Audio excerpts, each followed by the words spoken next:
Ben McKee and Patrick Brown of GoVols 24/7 here inside of Neyland Stadium following Tennessee's 33-14 win over Mississippi State on homecoming, the final SEC home game of the season. Tennessee now, I believe, 5-0 or maybe 6-0 at home this season. They're undefeated at home this season. They sweep the 4-game homestand, a big game next Saturday, and it became even more interesting when you look at what Georgia did in Oxford this afternoon. And Nico Iamaleava, Tennessee's starting quarterback, did not play in the second half today. Yeah, there was general shock in the stadium when it was like, hey, you got some more in the game, because there was no apparent injury for Nico. There was no, him running off the field, that kind of deal. So it was actually probably more concerned at halftime about Dylan Sampson, because he got his legs rolled up on pretty good. Went to the locker room a little early before Tennessee, before actually they got to halftime. But that's obviously the question. Josh Heupel said after the game that they anticipate having Nico next week against Georgia. We'll see. I would not expect Heupel to say much on Monday, and then we'll have to see what the injury report says on Wednesday night. That will be highly anticipated.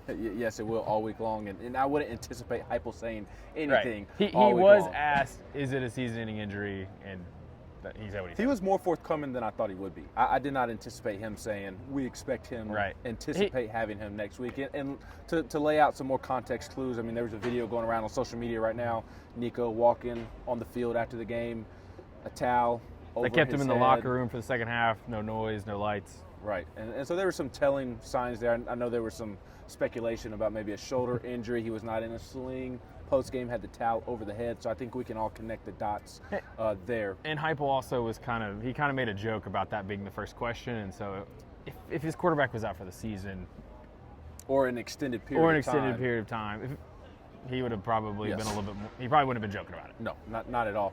For the offense, it was much of the same. They did put up 33 points, but should have scored more points, which has been the theme this season. We'll talk about Max Gilbert, but he gets his night turned around, 4 for 4 on field goals.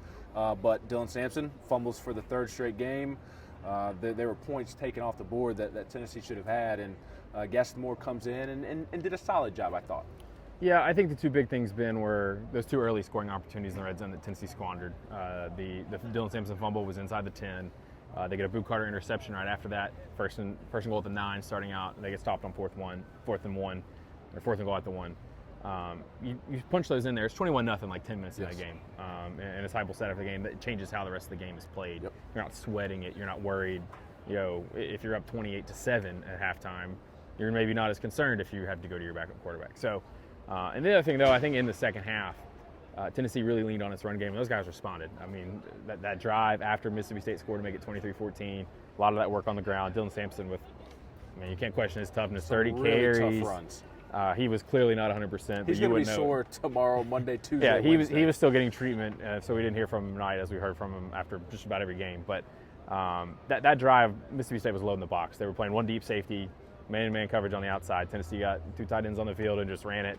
Heupel was really complimentary of the offensive line being physical, the tight ends chipping in, and obviously the running backs doing a good job as well. So those are the two big things to me. The missed opportunities early and the run game going to get done in the second half.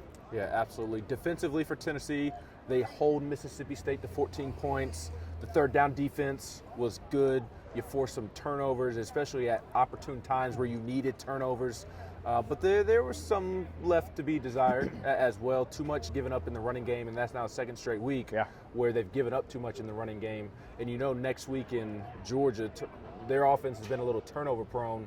It's going to be a physical football game, and Tennessee needs to get back to doing what it was doing prior to Kentucky. Yeah, too many open seams in the run defense. The defensive line getting split open, the linebackers either getting blocked or just not in the play, and that's leading to these big gash runs. I think Mississippi State had 7 runs of 10-plus yards, and I had a 43-yard run. So, that's a 50 and a 43-yard run over the last 2 games. They allowed, I think, 168 yards last week. That was a season high. Mississippi State had 179 tonight, which is another season high. So, and Mississippi State, again, they play kind of Tennessee's offense where they're going to spread you out. They're going to make you play with light boxes. So I think that was a factor sometimes. But, they've got to get that short up. But, again, Jason Jenkins with the strip sack. We mentioned Boo Carter with the interception.